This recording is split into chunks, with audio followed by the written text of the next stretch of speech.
Aujourd'hui, pour ce troisième épisode d'On n'a qu'à inventer, transmettre autrement, je vous emmène en promenade, mais pas n'importe où, et surtout pas avec n'importe qui.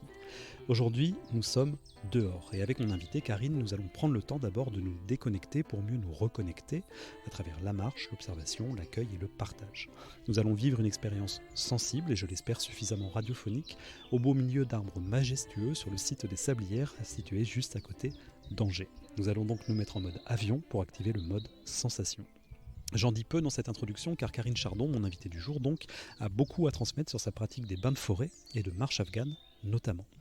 En effet, vous allez le découvrir, Karine propose différentes formes d'immersion dans la nature permettant une exploration sensible, sensorielle, intuitive pour développer et nourrir son ancrage parmi tant d'autres bénéfices. Bénéfices sur lesquels nous reviendrons largement au cours de l'émission. Je suis ravi que nous nous retrouvions ici et que nous nous retrouvions tout court d'ailleurs, car cela fait plusieurs semaines que nous reportons cet enregistrement, les conditions météorologiques du mois de mai 2023 ayant été peu clémentes, c'est rien de le dire. Et cet épisode n'a de sens que s'il se fabrique dehors, justement dans l'énergie et le mouvement.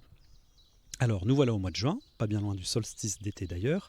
Aujourd'hui, le vent souffle encore un tout petit peu. J'espère que l'expérience d'écoute sera quand même agréable pour vous, chers auditeurs et auditrices. Karine, bonjour, nous y sommes. Je suis très heureux de te retrouver et de t'accueillir dans ce podcast consacré à celles et ceux qui font rimer créativité et pédagogie, transmission et innovation. Bienvenue dans ce troisième épisode d'On n'a qu'à inventer, transmettre, autrement. Je te propose de te présenter en quelques mots à nos amis auditeurs et auditrices. Salut Karine. Salut Vincent, et merci beaucoup pour cette invitation à présenter tout ce que sont ces pratiques d'immersion en nature au Parc des Sablières. Donc effectivement, on a reporté plusieurs fois notre enregistrement et je suis vraiment ravie qu'il puisse avoir lieu aujourd'hui. Surtout qu'on a une superbe météo. On est entouré, accompagné par les chants d'oiseaux. J'espère que les auditeurs pourront les entendre. Et donc voilà, moi je suis Karine, je suis originaire d'Angers, d'Anjou. Et c'est vraiment ici, dans mon Anjou natal, que je suis ravie d'exercer une toute nouvelle activité, puisqu'on aura peut-être l'occasion de parler des transitions professionnelles, personnelles que j'ai pu avoir. Donc voilà, en gros, pour me présenter. Bienvenue dans On n'a qu'à inventer, transmettre autrement. Le but du jeu, c'est vraiment de donner la parole à, comme je veux dire, à celles et ceux qui font rimer pédagogie, transmission, voilà, en tout cas qui s'approprient des nouvelles manières de faire et de transmettre. Qu'est-ce que tu peux dire aux auditeurs auditrices pour te présenter encore un petit peu plus précisément ? Qu'est-ce qui est important à connaître de toi avant de se lancer dans... Alors on va partir en marche, toi et moi, puisqu'on a prévu d'être vraiment dans le mouvement. Pour l'instant, on est assis sur un petit banc un peu ombragé. Donc avant qu'on parte dans la marche, qu'est-ce que tu peux dire à nos amis auditeurs auditrices ? Alors, ce qui est, on va dire, une de mes caractéristiques, on va dire ça comme ça, c'est que j'ai toujours aimé le côté un peu expérientiel de la vie, d'envisager la vie. C'est pour ça que j'aime beaucoup le titre de ton podcast, d'ailleurs, On n'a qu'à inventer. Moi, j'ai toujours aimé inventer ma vie. Aujourd'hui, j'arrive à un quart de siècle presque. Non, un demi-siècle. Un demi-siècle. Et on va dire depuis un quart de siècle, j'ai beaucoup inventé ma vie. En termes de lieu de vie, en termes d'expérience de vie. Donc j'ai changé de métier plusieurs fois, j'ai changé de lieu de vie plusieurs fois. Et c'est un petit peu cette liberté, voilà, on va dire, c'est le terme que j'emploierais. Cette liberté, c'est un petit peu le fil rouge de ma vie, à la fois en termes d'expérience, en termes de... Donc voilà, pour en dire quelques mots, j'ai vécu à l'étranger, où j'ai pu travailler dans le domaine du tourisme notamment. Alors aujourd'hui, c'est très loin de ce que j'ai pu faire à l'époque, puisqu'il y a il y a 25 ans exactement, je travaillais sur des bateaux de croisière américains. Donc on était loin de cette conscience de l'importance de préserver l'environnement et le lien tissé avec les personnes n'était pas du tout celui que je peux expérimenter aujourd'hui. On était très loin des Sablières, quoi. On était très loin des Sablières, ouais.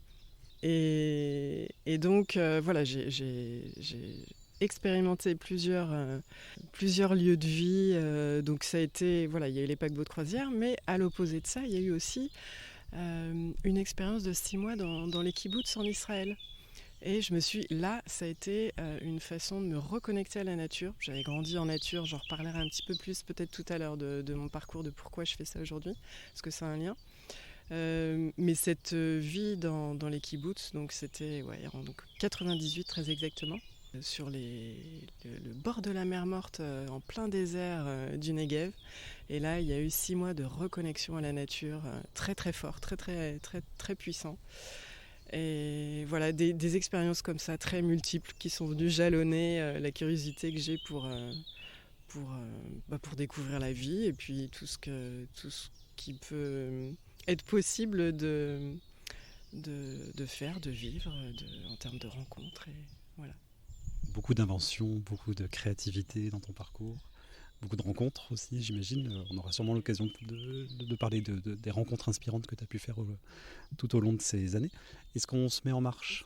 On se met en marche ? On se met en marche, allons-y, on vous embarque. Est-ce que tu veux revenir justement sur tes jeunes années au beau milieu de la nature ? Oui, c'était une période très marquante pour moi puisque j'ai grandi dans la campagne autour de Saint-Barthélemy d'Anjou et je passais tout mon temps en nature. J'étais à l'époque une enfant très très sauvage, assez solitaire aussi, et on avait la chance d'avoir un grand jardin et beaucoup d'espace de nature autour. Des parents aussi qui étaient très proches de la nature et qui nous amenaient vraiment à être à l'extérieur au maximum. Pour tout dire, j'avais quasiment interdiction de regarder la télé. Donc le mieux que j'avais à faire, c'était effectivement d'être dehors. Donc je m'inventais des jeux, on partait beaucoup en forêt, on partait beaucoup...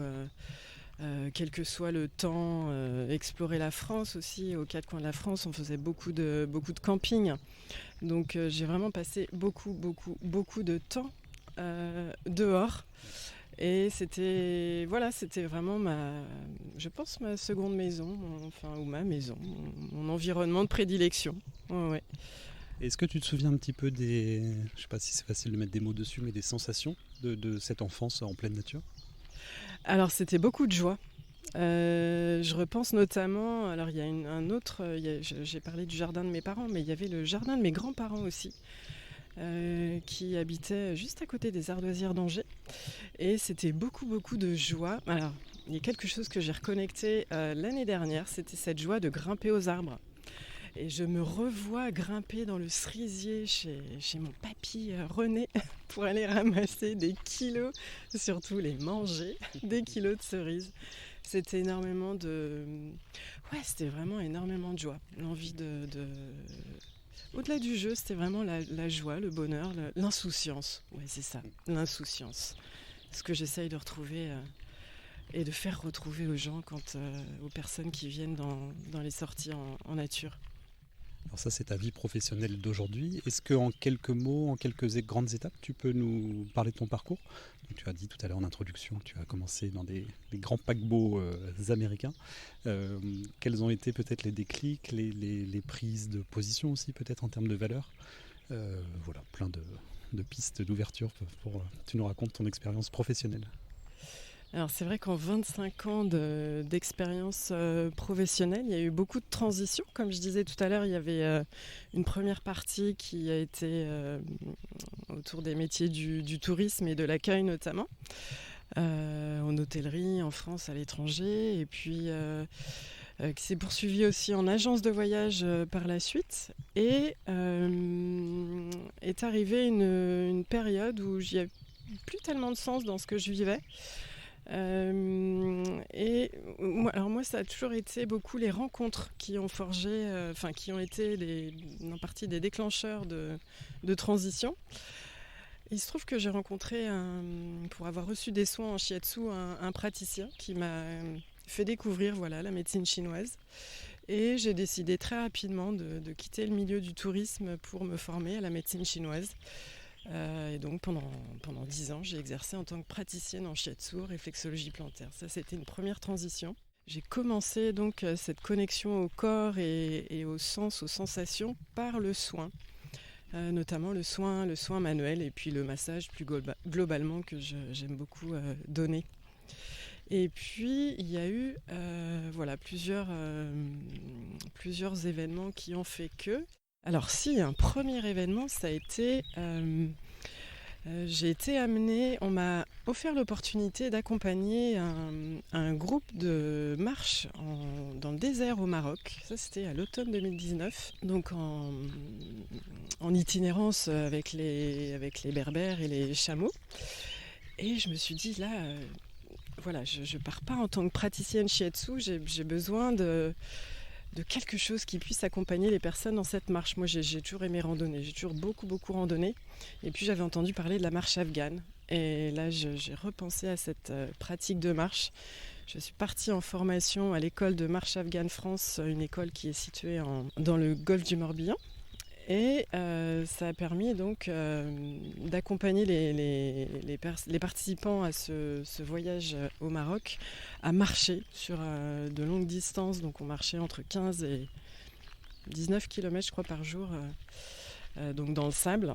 Et donc ça a été une première transition professionnelle vers des activités en extérieur. Donc j'ai lancé aussi des groupes de marche par la suite en rentrant du Maroc donc sur Angers. Donc aujourd'hui il y a des groupes de marche hebdomadaires.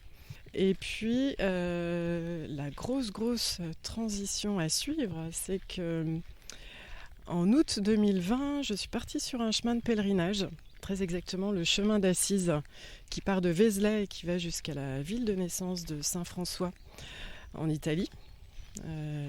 Et puis j'avais décidé de faire la partie française qui fait 6 semaines de marche à peu près jusqu'à la frontière italienne dans les Alpes.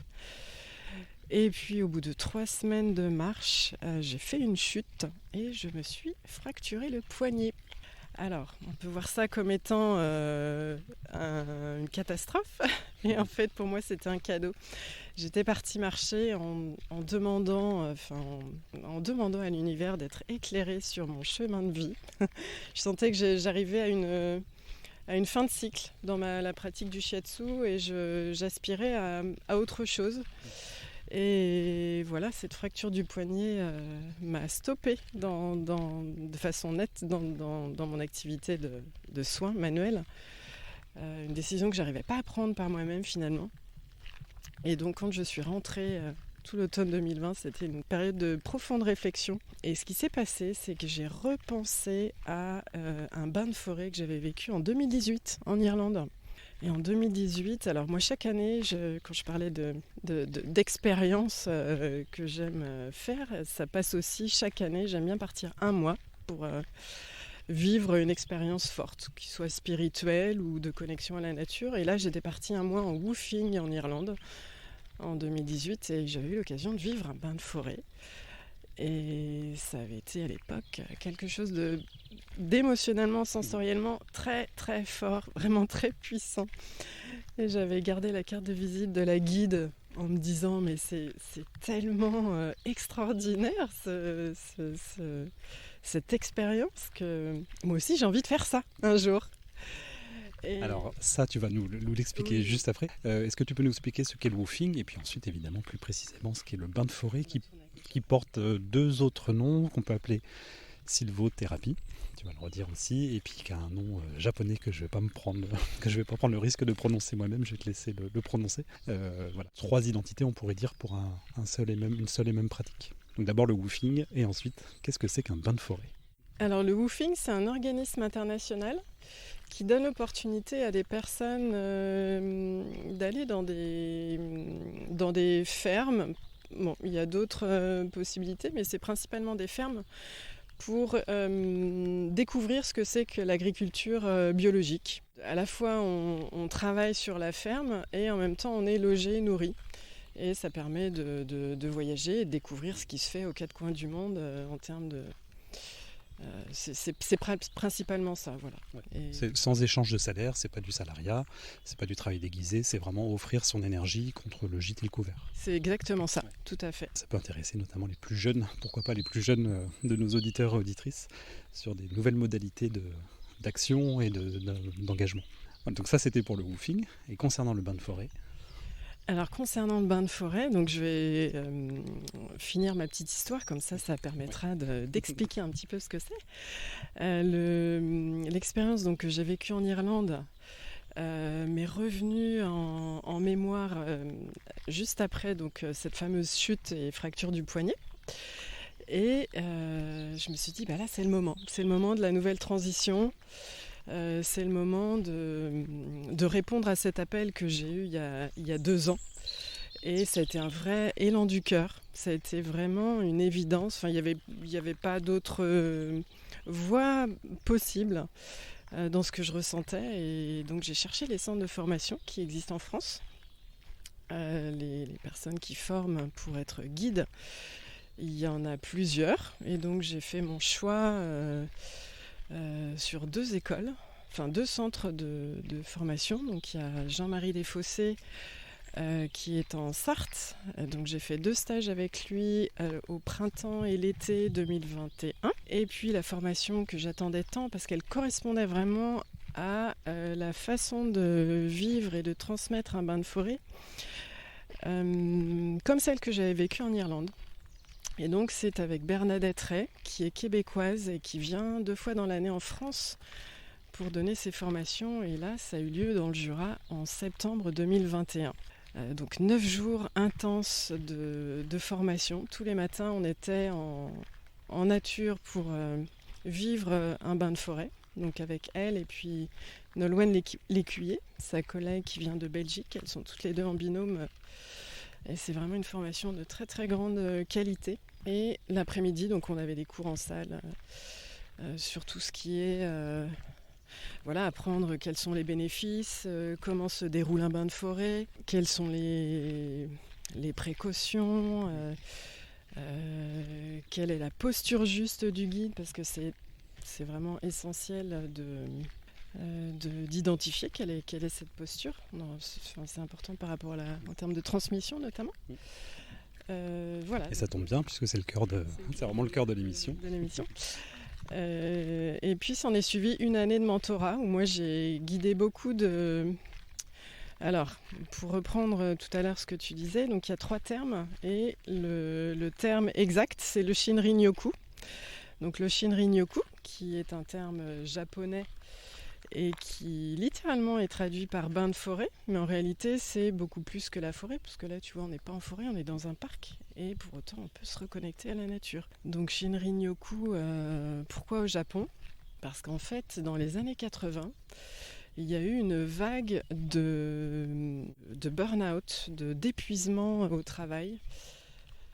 Il y a même un terme qui a été nommé là-bas, c'est le phénomène... Karoshi, je crois, et c'était des personnes qui mouraient directement sur leur lieu de travail d'épuisement. Donc c'est arrivé à un point tel que les autorités ont pris les choses en main et entre autres solutions, elles ont trouvé que ramener ces personnes-là en forêt, en nature, pouvait prévenir en tout cas ce phénomène d'épuisement. Donc s'en sont suivis beaucoup d'études scientifiques qui ont réussi à prouver les bienfaits de l'immersion en nature sur la santé. Donc on en reviendra peut-être sur ces détails-là tout à l'heure. En tout cas, voilà, moi aujourd'hui je suis guide de Shinrin-yoku. Et puis en parallèle donc animatrice en marche afghane. Donc ce sont les deux activités principales. Donc j'ai stoppé mon activité de shiatsu et je suis ravie d'être en extérieur. Même si je passe beaucoup de temps chez moi derrière mon écran aussi, parce qu'il y a un travail, beaucoup de travail en amont de préparation, de communication. Mais c'est vraiment être dehors, c'est vraiment le cœur du métier et je renoue avec les sensations de mon enfance et les souvenirs de mon enfance aussi. Donc je suis plutôt comblée de ce point de vue-là. Ouais. Et alors tu as créé du coup une nouvelle entité. Est-ce que c'est tout nouveau en plus, nous sommes au mois de juin 2023. Ça a quelques semaines, l'annonce officielle a été faite il y a quelques semaines. Est-ce que tu peux nous présenter cette nouvelle entité professionnelle ? Oui, la nouvelle entité professionnelle. Alors pendant un moment, je me suis appelée Marcher, respirer en nature. Et ça s'est transformé en Selvéa. Selvéa, donc S-E-L-V-E-A. Et si les personnes se connectent à ce mot, Selvéa, eh bien, il y a deux choses que ça leur évoque. Et c'est justement les 2 raisons pour lesquelles ce mot a été créé. Donc il a été créé, je précise, par des étudiants à qui j'avais confié le développement de ma communication l'année dernière. Donc il y a le mot sève, la sève qui fait penser évidemment à la sève des arbres, quelque chose qui monte, qui s'élève, s'élever vers quoi ? Eh bien, chacun vient trouver vers quoi il a envie de s'élever. Et puis la selve, ou la selva en espagnol, donc selve en espagnol, selve en latin, pardon, c'est la forêt. Donc même si les personnes ne viennent pas s'immerger systématiquement en forêt, il y a quand même la symbolique de la forêt qui est très très forte quand on parle de reconnexion, de connexion à la nature. Et on est très proche du terme aussi, donc la sylvothérapie. Donc sylvo, c'est les arbres, c'est ça ? Oui, ça vient de l'étymologie latine de selve aussi, sylvothérapie. Alors c'est un terme que personnellement je n'emploie pas. C'est le terme qui est le plus couramment retrouvé, même si maintenant on voit beaucoup bains de forêt, mais c'est sylvothérapie communément, on le retrouve dans les médias. Donc pour certaines personnes, c'est ce terme qui va plus être évocateur. Il y a la partie thérapie. Alors au Japon, effectivement, c'est aujourd'hui proposé d'un point de vue thérapeutique, puisqu'il y a des cliniques, il y a une 60aine de cliniques dans les forêts pour accompagner des personnes avec certaines pathologies notamment. Ça fait vraiment partie de la prise en charge médicale. Et dans ma façon de transmettre, il n'y a pas cette partie thérapeutique. Alors tout dépend de ce qu'on entend aussi par thérapie, parce que se faire du bien et dans le bien-être, quelque part, on touche à la santé. Donc c'est toujours une question de termes, comment est-ce qu'on s'approprie les termes ou pas. Mais j'étais dans la thérapie avec le shiatsu et la réflexologie plantaire pendant une dizaine d'années. J'ai voulu un petit peu sortir de ça aussi. Sylvothérapie, moi je ne m'adresse pas aux personnes spécifiquement atteintes de pathologie, même si ça peut arriver. Je pourrais en parler tout à l'heure par rapport à notamment un groupe que j'accompagne en marche afghane. Mais le Shinrin-yoku, c'est beaucoup plus poétique. Donc moi je suis vraiment guide Shinrin-yoku. Comment est-ce qu'on peut retrouver, déjà pour les auditeurs auditrices qui seraient déjà intéressés alors qu'on est peut-être à la moitié de l'épisode, comment est-ce qu'on peut te retrouver sur les réseaux ou sur internet ? Le site internet, c'est tout simple, c'est selvea-nature.fr, donc SELVEA, le-6 nature.fr. Idem pour Instagram et idem pour Facebook. Donc c'est assez simple, j'ai un site internet qui est très régulièrement mis à jour avec les événements. Et puis sur Instagram et Facebook aussi, j'essaye d'être présente, même si c'est pas ma passion d'être sur les réseaux. Il y a beaucoup de personnes qui bénéficient quand même des informations via les réseaux, donc j'ai à cœur d'être présente. Et puis tu as une newsletter aussi, alors souvent je dis ça plutôt en fin d'émission, mais une newsletter qui tombe assez régulièrement dans les boîtes mail, tous les mois peut-être, et qui présente toutes tes propositions d'activités. Oui, chaque mois j'envoie les informations, le programme mensuel. J'aime bien me renouveler dans les propositions aussi, donc chaque mois il y a toujours des nouveaux événements, des nouveaux formats d'animation, d'activités, de sorties. Si les personnes le souhaitent, donc elles me communiquent leur adresse mail et elles reçoivent, ou elles peuvent s'abonner directement sur mon site. Il y a un petit fichier aussi à télécharger, un guide de connexion à la nature en 10 étapes que j'ai mis à disposition sur le site. Donc les personnes peuvent aller le télécharger sur le site et voilà, elles se retrouveront connectées à Selvea de cette façon-là aussi. Ça sera peut-être une première étape pour elles dans la reconnexion à la nature. Et c'est une création, ce petit guide, ou c'est quelque chose dont tu t'es inspiré par ailleurs ? Alors on crée et en même temps on crée rien parce que tout est déjà là et c'est vrai qu'on s'inspire beaucoup les uns les autres entre guides Il y a des invitations. Alors on parle, pour ce qui est du Shinrin-yoku, on parle d'invitations dans le sens où on amène les personnes au cours d'un... Je vais expliquer après comment se déroule une marche Shinrin-yoku. Mais le cœur, en fait, c'est de proposer des invitations à ce que chacun vive une expérience de connexion à la nature. Et donc ces invitations peuvent être très simples, peuvent être un peu plus élaborées.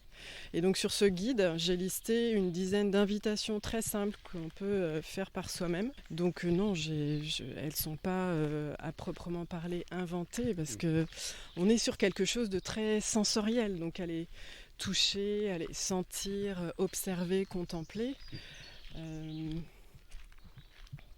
C'est pas moi qui ai inventé tout ça. J'aime bien dire maintenant, c'est rien ne se crée, rien ne se perd, tout se récupère. Je transforme un peu la phrase de Lavoisier, mais dans le bon sens du terme, se récupérer, c'est pas forcément justement s'approprier, voler les choses, c'est plutôt et c'est aussi un peu le principe de l'émission, les mettre en lumière, les remanier, les réajuster à sa mesure à soi.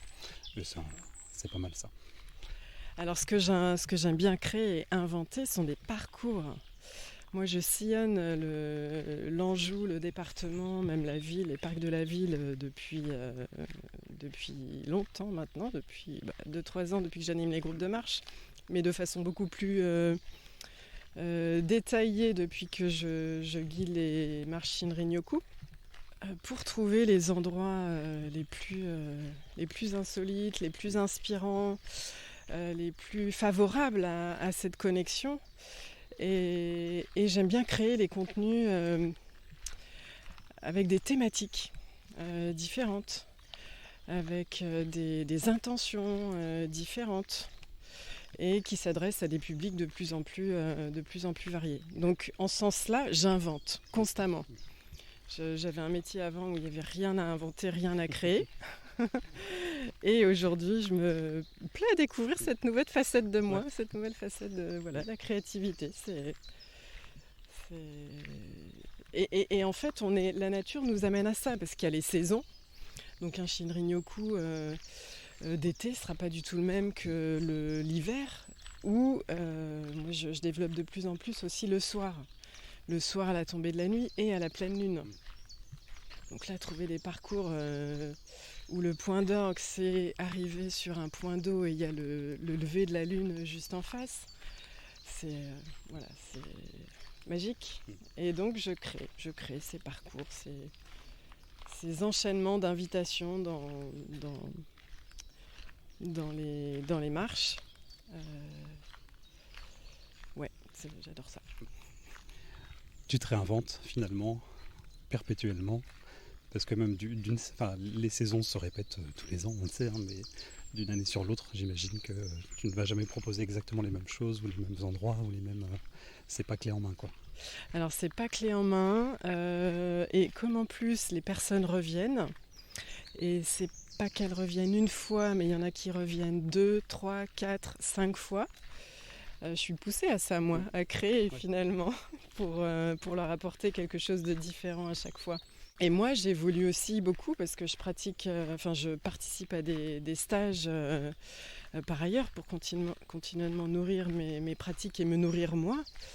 Donc ça se teinte aussi de plus en plus de comment j'évolue et comment mon rapport à la nature évolue, comment mon rapport à moi-même évolue. Je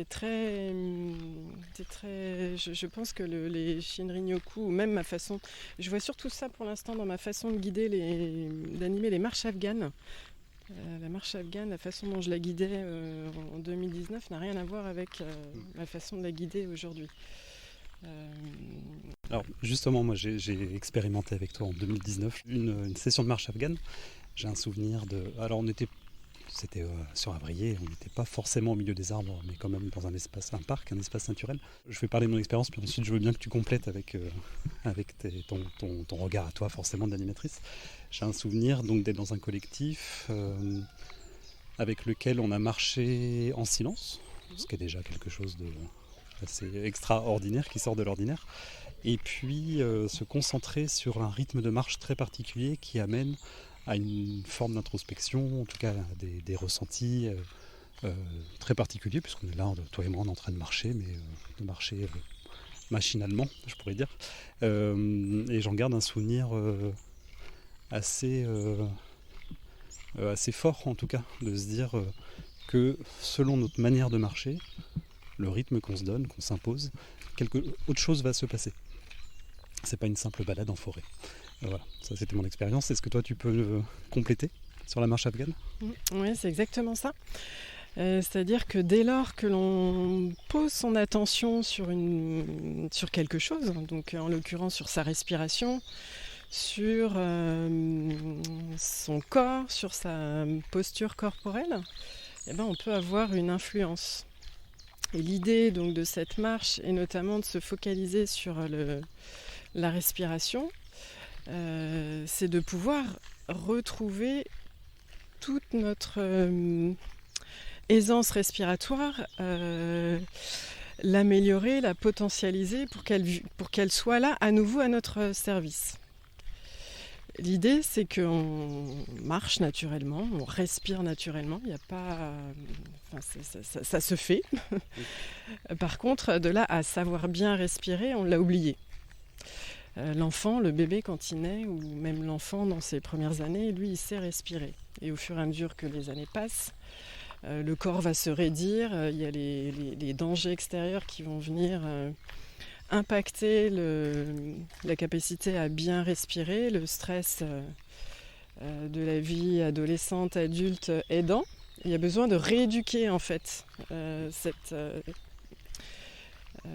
façon naturelle que l'on a perdu à respirer, et d'amener les personnes justement à prendre conscience d'où elles en sont dans leur respiration et qu'elles ont, ça amène vraiment à des capacités insoupçonnées. Il y a des personnes qui ont une grande difficulté à s'ouvrir, qui sont en insuffisance respiratoire ou qui font de l'asthme à l'effort par exemple. Quand elles arrivent en haut d'une côte en ayant respiré que par le nez sans être essoufflées, jamais elles ne se seraient crues capables de ce qui pour elles était un exploit. Et en fait, c'est naturel. Donc le principe, c'est de vraiment être attentif à quel est mon rythme. Donc c'est très... Au début, c'est un petit peu... Ça demande beaucoup d'efforts de concentration. Sur combien de pas j'inspire, sur combien de pas j'expire. Et juste, j'observe. Et plus je suis présent à quel rythme naturel est là, où est-ce que je respire dans mon corps, est-ce que c'est plutôt tout en haut, est-ce que c'est serré au niveau de la gorge, ou est-ce que j'arrive à descendre mon souffle un peu plus abdominal, dans mon souffle un peu plus abdominal. Au fur et à mesure, voilà, le corps se relâche, le mental peut se relâcher aussi, parce qu'on est vraiment focalisé sur les sensations et l'expérience.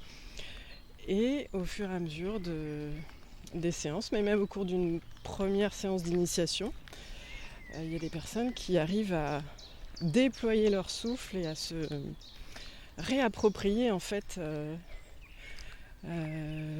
leur souffle pour s'en faire un allié. Voilà.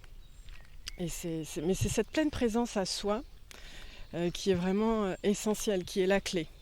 Constamment, moi je guide en fait dans les séances. Comment ça se passe, c'est que je coach un peu sur relâcher les différentes parties du corps, sur approfondir la respiration.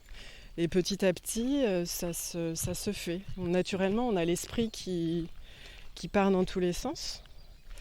On pense à...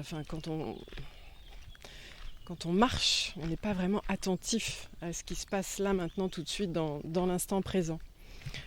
Et l'idée, c'est vraiment de ramener l'esprit à l'ici et maintenant. Et puis, l'objectif global, que ce soit le Shinrin-yoku ou la marche afghane, mais comme plein d'autres pratiques, aujourd'hui, on a beaucoup d'outils, on a cette chance d'avoir beaucoup d'outils à notre disposition, c'est de revenir à l'instant présent. Parce qu'on n'a aucune prise sur le passé, on n'a aucune prise sur l'avenir. Et que sur l'instant... et comment je respire, mais c'est vraiment essentiel.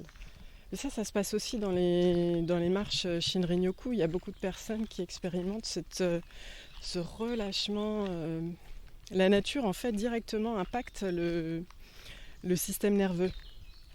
Et donc va stimuler la branche calmante du système nerveux, celle qui nous permet d'atteindre l'état de relaxation, de méditation, le parasympathique pour ceux qui connaissent. Et ça se fait naturellement. En marche afghane, on vient le stimuler volontairement, avec des temps d'expiration notamment qui vont s'allonger, qui vont être beaucoup plus longs. Donc les rythmes vont s'adapter aux besoins de chacun. Une personne qui arrive stressée, je vais lui proposer d'expérimenter plutôt des rythmes avec l'expiration qui s'allonge. Si c'est l'hiver, qu'il fait froid, que les personnes sont fatiguées, ça sera plutôt des rythmes courts, ou en tout cas qui amplifient l'inspiration. Et puis parfois on rajoute aussi des temps d'apnée pour harmoniser le système nerveux. Donc il existe beaucoup de rythmes, il existe beaucoup d'objectifs. Ça peut aller de se relaxer, se détendre. Ça c'est quand même on va dire la majorité des demandes des personnes qui viennent. Mais ça peut aussi être travailler sur déployer sa capacité respiratoire quand on a un diaphragme un peu bloqué. Ça peut être pour se préparer pour une compétition, un effort, une grande marche. Je me souviens d'une personne qui était venue, qui allait faire le tour du Mont Blanc, le fameux TMB. Et très essoufflée en montant. Je l'ai accompagnée sur 5 séances en séance individuelle. Elle a fait son tour du Mont Blanc sans aucun problème. Donc ça se pratique aussi en individuel, vraiment sur mesure. Sur mesure. Je trouve les parcours qui correspondent aux besoins de la personne, de la demande. Et puis on espace les séances en fonction de cet objectif, de la disponibilité de chacun. Sinon c'est en sortie hebdomadaire. Et puis sinon il y a les sorties plus longues le week-end.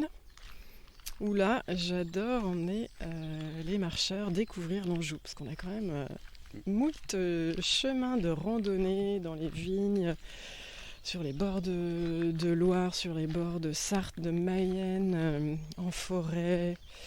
On traverse des villages. C'est toujours un moment de convivialité. Alors, effectivement, comme on respire que par le nez, il y a peu de temps de parole. Pour autant, on est tous en lien dans le groupe et il y a quelque chose de fort qui se tisse entre chacun. Alors il y a des temps de pause, on échange aussi bien sûr. Malgré ce silence, il y a quand même beaucoup de liens et beaucoup de convivialité. Donc c'est l'antithèse de ce qu'on est en train de faire. Là, on est en train de marcher, de causer depuis tout à l'heure. Justement, je voulais te proposer un petit temps de pause pour écouter un petit peu notre environnement. Je vais laisser aussi un temps de pause aux auditeurs au montage avec le chant des oiseaux. Ça peut faire du bien. Il paraît que ça fait beaucoup de bien. Et on se retrouve juste après pour que tu puisses nous présenter un peu plus à nouveau précisément le bain de forêt. Comme tu l'as fait pour la marche afghane, voilà, comment ça se passe. Quels sont, surtout, j'aimerais bien, pile un banc qui s'offre à nous. Présenter notamment tous les bénéfices, on a déjà beaucoup parlé, mais qu'on aille peut-être encore un peu plus loin sur tout ce que ça peut permettre en préventif ou en curatif. Évidemment, voilà, on va s'arrêter sur le petit banc, faire une petite pause, et on reprend juste après.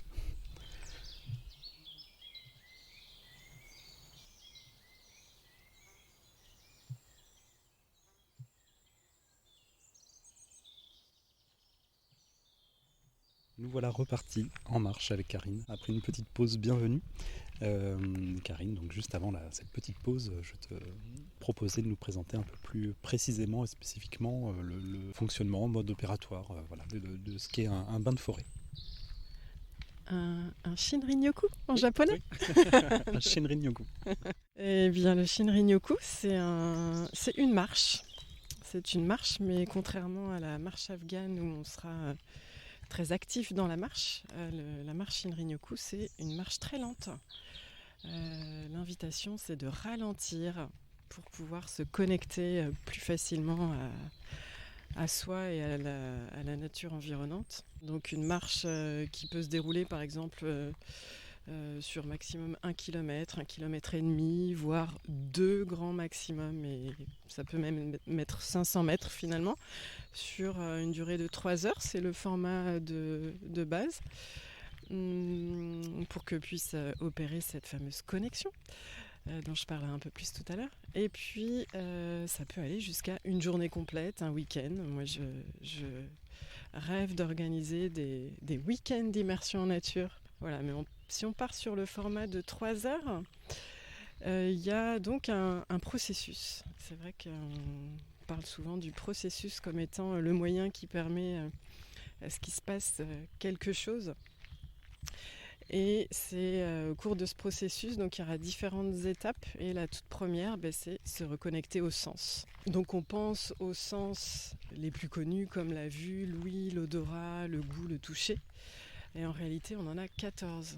Donc je ne vais pas les lister les 14 parce que je ne les connais pas tous par cœur. On en veut bien quelques-uns quand même, parce que je viens de te faire des gros yeux très étonnés. Ah bon, 14? Alors il y en a un que l'on sollicite très souvent sans s'en rendre compte, c'est l'intuition.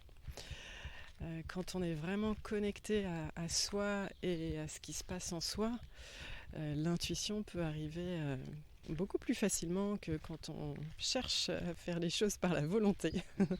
Donc en nature, il y a de l'intuition qui peut arriver. Il y a aussi ce qu'on appelle la thermoception. Donc c'est la capacité à ressentir la chaleur, la fraîcheur, les différences de température. Donc ça se passe au travers de la peau. Et il y a la proprioception.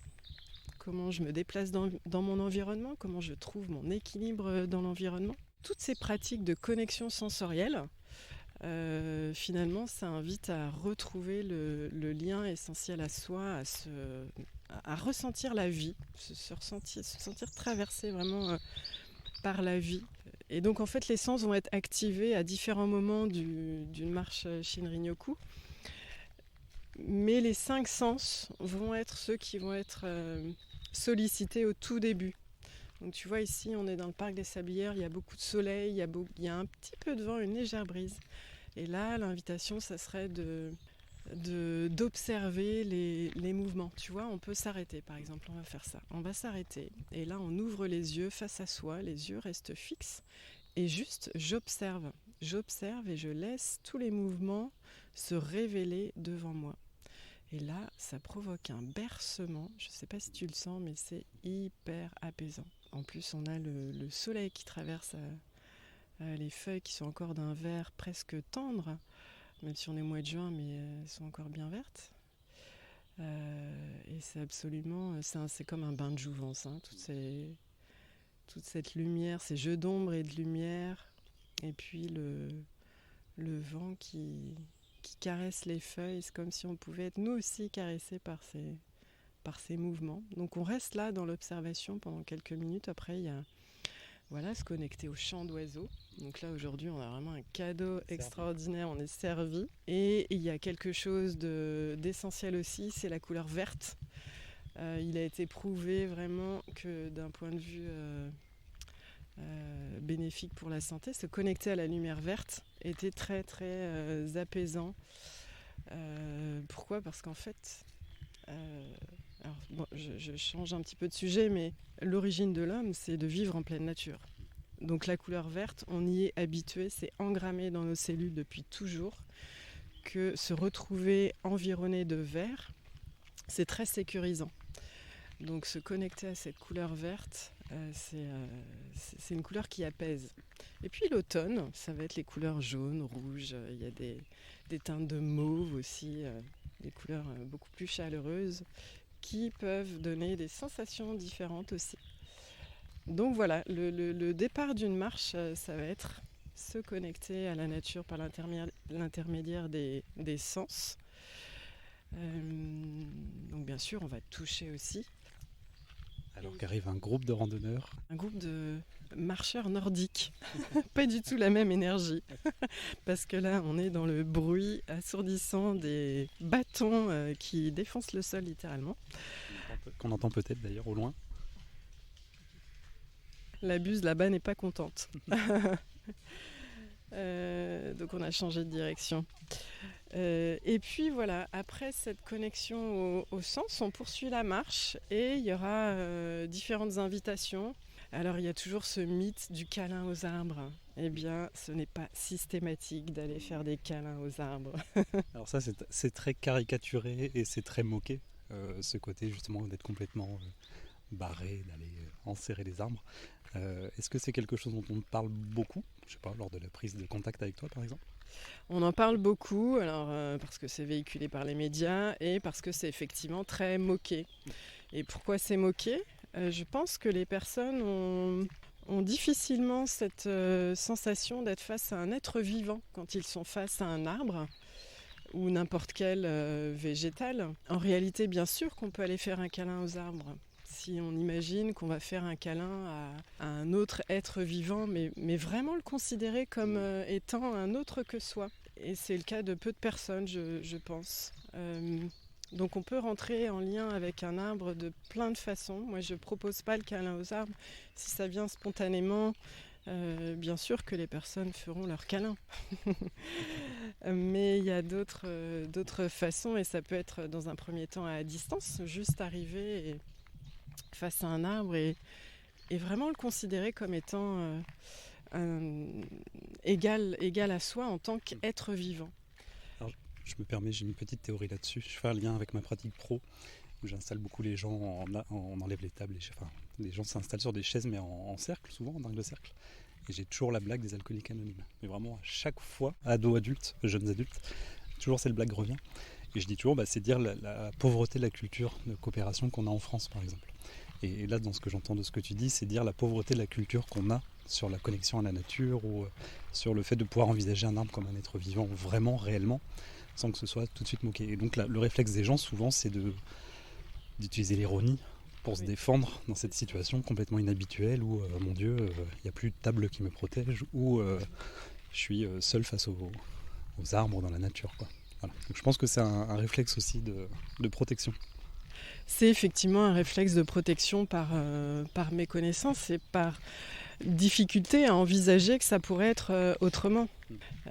Si on replace les choses dans leur contexte historique, donc avec l'homme qui a de tout temps vécu en nature, alors quand je dis de tout temps, c'est qu'à l'échelle de l'humanité, ça représente, je crois, 0,1% du temps que nous passons hors de la nature. C'est-à-dire, en fait, ça a commencé quand l'agriculture s'est développée.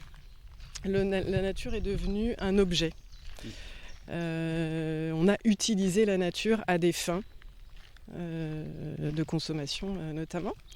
Et ça s'est amplifié donc, quand les villes, les cités se sont formées et que les gens se sont retrouvés complètement hors sol. Et tu me disais d'ailleurs en préparant l'émission, je crois que le terme nature est un terme très récent et très, très occidental. C'est un terme inventé par les Occidentaux pour désigner ce que d'autres cultures ne désignent pas du tout. Parce qu'il n'y a pas besoin de le définir, puisque c'est... Et puisque ça n'existe pas. Voilà. Donc ça paraît assez inconcevable de se dire que la nature n'existe pas. Mais pour la majorité des peuples sur Terre, la nature, ça n'existe pas. C'est un terme qui n'existe pas. Ça ne se définit pas. Ça se définit dès lors qu'on crée une distance entre soi et l'objet.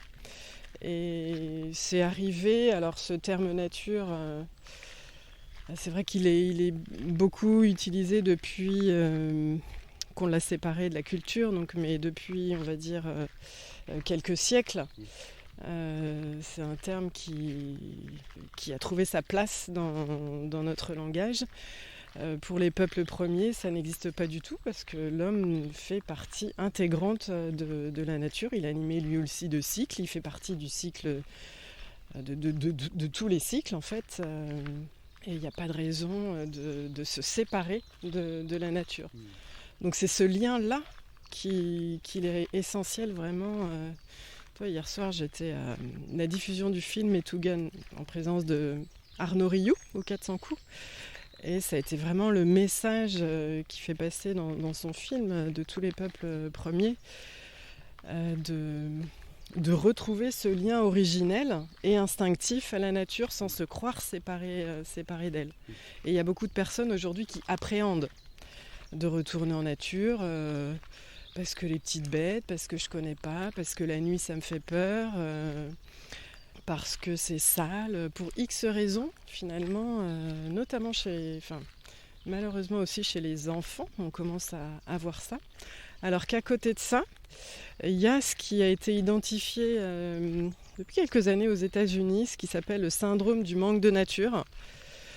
Donc il est vraiment avéré que être éloigné de la nature peut provoquer des maladies et des troubles du comportement. Donc ça c'est surtout vrai chez les plus jeunes.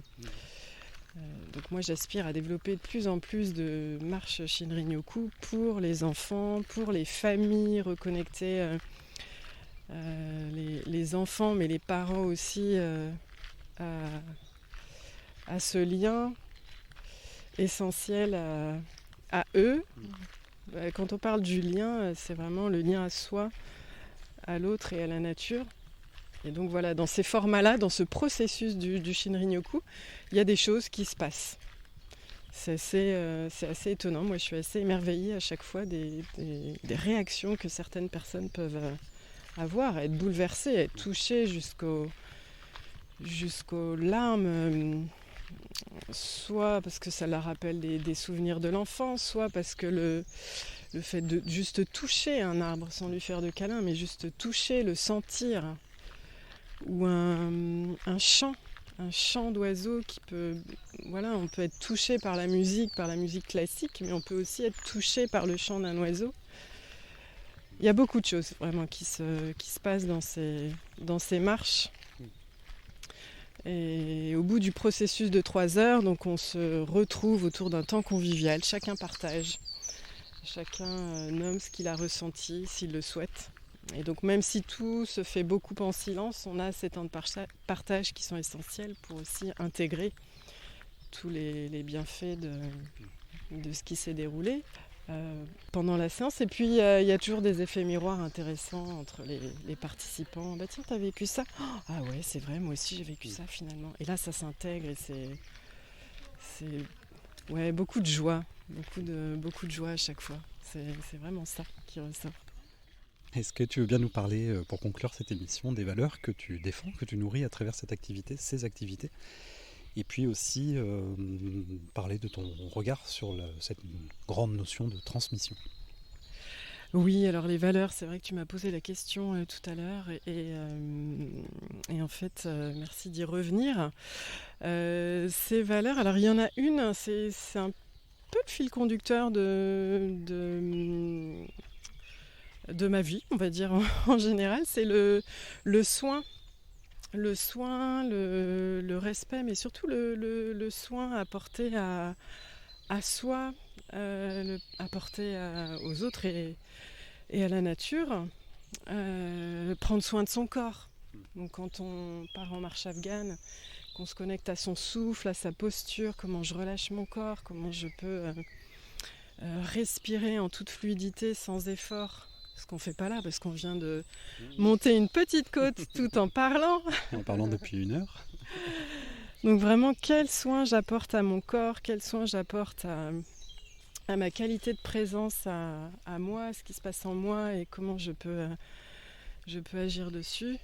Et puis bien sûr, le soin, l'empathie pour le vivant, ce qu'on remarque, c'est que quand les personnes se connectent réellement, prennent réellement le temps d'être en lien avec tous les aspects de la nature, automatiquement l'effet qui se passe, c'est que ça donne envie de protéger le vivant. Enfin, ça peut déclencher ça.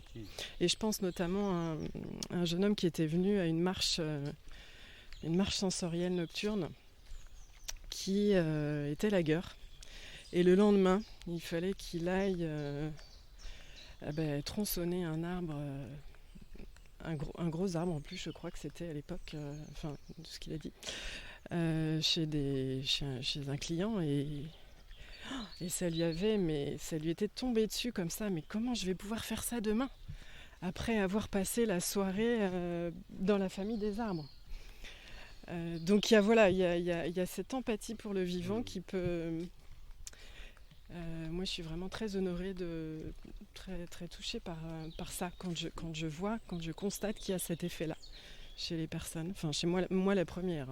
Donc le soin, l'empathie, le respect, la confiance en soi aussi, dès lors que les marcheurs afghans, on les appelait comme ça, se reconnectent à leur capacité respiratoire.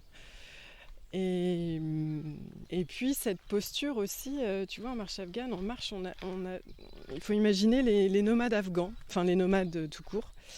Ils ont cette allure un peu fière de marcher. Ils sont dans une posture droite et sans regarder, comme nous, on a le dos enroulé et on regarde en général par terre quand on marche. Là, c'est vraiment une marche qui invite à être ouvert. Donc moi, je trouve que c'est une marche qui amène beaucoup à développer la confiance en soi aussi par la posture physique sur laquelle je guide. Trouver les axes, retrouver un axe à l'intérieur de soi pour être dans cette ouverture. Et puis cette confiance voilà, je suis bien avec ma respiration, je peux m'en faire une alliée. Tu vois, j'anime un groupe tous les 15 jours. C'est une association de personnes qui ont des troubles, des maladies pulmonaires, des maladies même assez complexes. Donc l'asthme à l'effort pour les plus simples, on va dire, mais il y a vraiment des pathologies. Il y a 2 personnes qui viennent en bouteille appareillée, en bouteille à oxygène. Donc il y a différents rythmes, différents niveaux. En termes d'accompagnement, ça demande vraiment de s'ajuster au rythme de chacun. Dans ce groupe, il y a des personnes qui étaient incapables de sortir de chez elles, ou même en grande... pas incapables, mais peut-être en grande difficulté à faire plus d'1 kilomètre, 2 kilomètres. Le fait d'être dans la régularité de la marche, de la connexion au souffle, ça leur a permis de retrouver confiance dans cette possibilité de sortir de chez elles, de marcher sans être essoufflée. Et c'est très fort. Il y avait une personne aussi qui, dans ce groupe, avait la gorge très serrée. Elle était aphone. Au cours d'une séance, je me suis vraiment approchée d'elle pour être au petit soin avec elle. Toutes les autres personnes dans le groupe avaient chacune leur consigne, on va dire, de rythme et de marche. Et je me suis vraiment attachée à lui apporter le soin le plus approprié pour elle. En 30 minutes, elle a retrouvé la voix. Mais c'était improbable. On est tous restés... Donc elle a retrouvé cette confiance que, oui, grâce au souffle, je peux retrouver peut-être de temps en temps ma voix, quoi. Ouais, il y a ça. Et le partage aussi. Alors, comme je disais, les 2 pratiques marche afghane, Shinrin-yoku se déroulent dans le silence, mais pour autant il y a beaucoup de partage. Donc on fait des temps de pause au cours de la marche et puis chacun partage où il en est, comment ça se passe pour lui. Est-ce que je suis dans le bon rythme? Est-ce que là je me sens fatiguée? Est-ce que j'ai une douleur qui apparaît? Voilà, donc on partage et on repart sur de bonnes bases. Et en Shinrin-yoku, on partage aussi au cours du Shinrin-yoku, et puis tout à la fin, on a ce grand partage collectif de clôture. Donc vraiment, le partage, il est... Moi, j'aime beaucoup la convivialité aussi, donc c'est vraiment très présent, ce partage. Ouais. Et on retrouve le banc de notre point de départ. Peut-être qu'on peut y conclure l'émission tranquillement. Et, alors, c'est très... parmi tout ce que tu viens de dire et de partager, justement, il y a énormément d'éléments qu'on entend, mais si tu devais parler de transmission un peu plus directement, qu'est-ce que tu voudrais valoriser? Qu'est-ce que tu voudrais dire? Et quel message, j'aime bien finir là-dessus, tu voudrais passer aux auditeurs et auditrices? Alors pas forcément pour les encourager à venir vivre ce que tu proposes, mais un message un peu plus large, voilà, autour du soin de soi notamment. Alors c'est vrai, quand tu m'as posé cette question de la transmission, je me suis dit, mais mais qu'est-ce que je transmets, moi? Ma vision de la transmission, quand je pense à la transmission, j'ai tout de suite pensé à connaissance. Et moi, l'objectif, c'est de ne pas transmettre de la connaissance, justement. C'est très expérientiel. Mais finalement, c'est ça aussi la transmission. En passer par l'expérience, c'est-à-dire d'être dans l'observation. C'est beaucoup d'être dans l'observation fine voilà, qu'est-ce que je vis, qu'est-ce qui se passe en moi, et amener les personnes dans ce processus intérieur de... Alors il y a un sous-titre en dessous de mon nom CLVA, mon nom d'activité, qui est reliance à la nature. Et ce terme reliance, pour moi, il est essentiel. Alors en plus, reliance à la nature, il a fallu faire un choix. Donc même si dans l'absolu la nature n'existe pas, je l'ai quand même nommé parce que c'est ce qui parle au plus grand nombre aujourd'hui. L'idée, en fait, c'est qu'il y a une crise du lien aujourd'hui. Il y a vraiment une crise du lien. Alors la crise du lien à soi, la crise du lien social, la crise du lien à la nature. Enfin, il y a une crise du lien dans toutes les sphères de la vie. Surtout depuis 3 ans, n'est-ce pas? Donc la crise du lien social, parce qu'on passe beaucoup de temps derrière les écrans. Et du lien à soi aussi, parce qu'on a cette difficulté à faire le retournement de conscience qui permet de s'observer et qui est vraiment essentiel.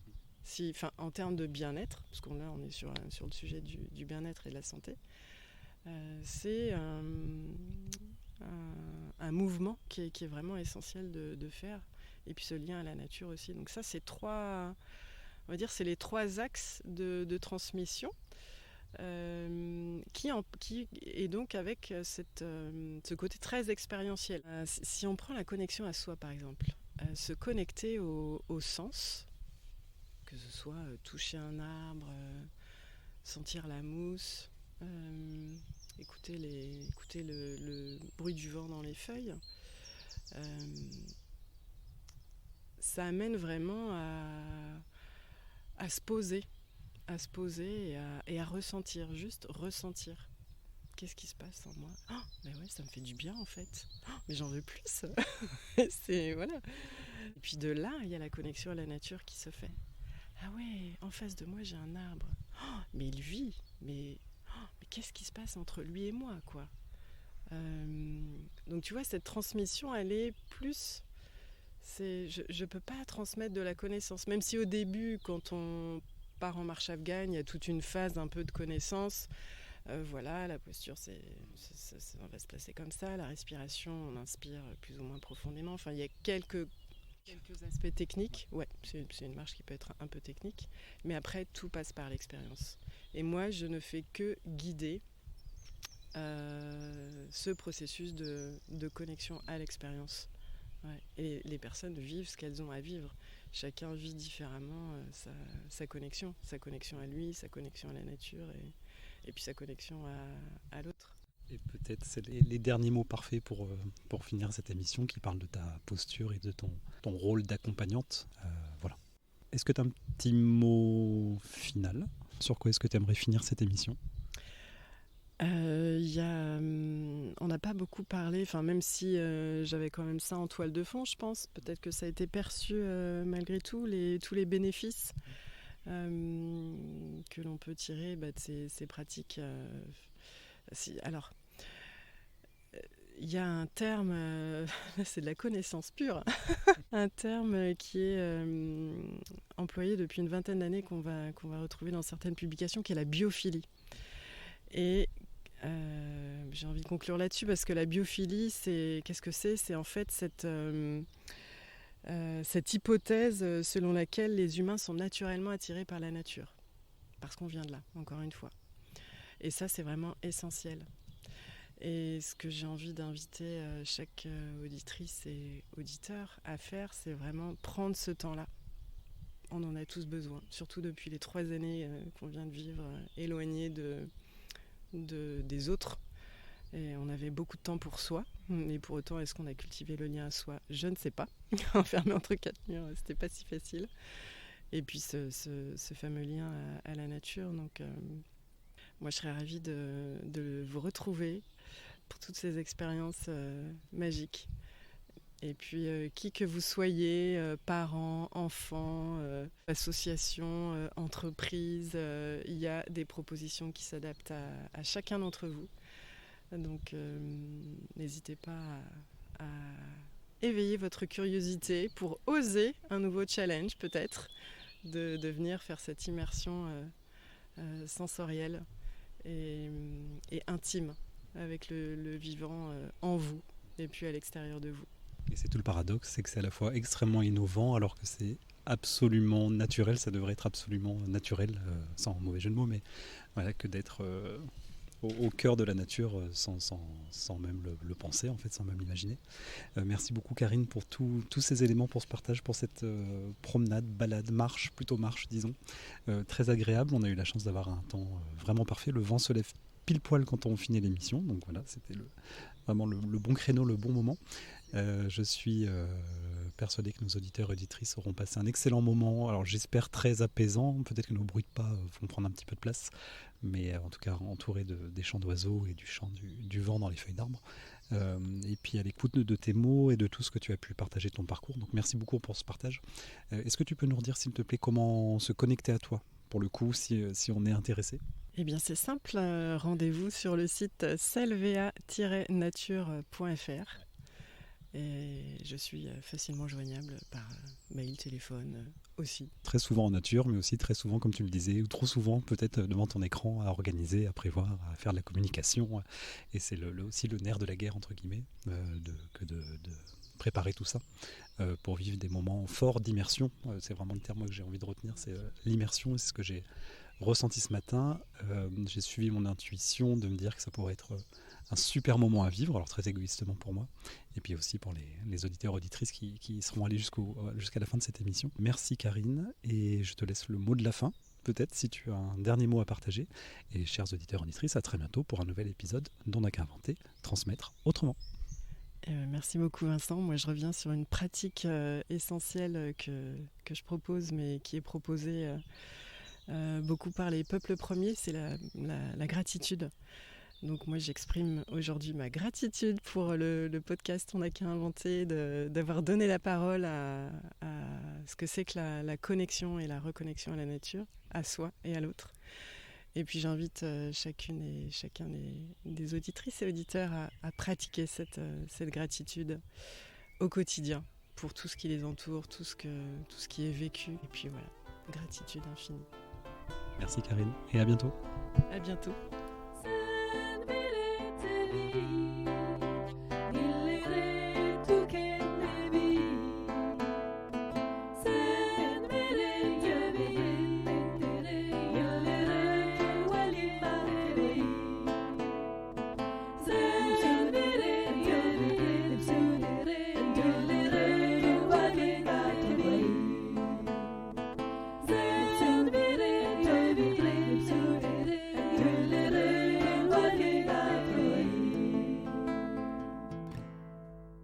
Une production Parole et compagnie.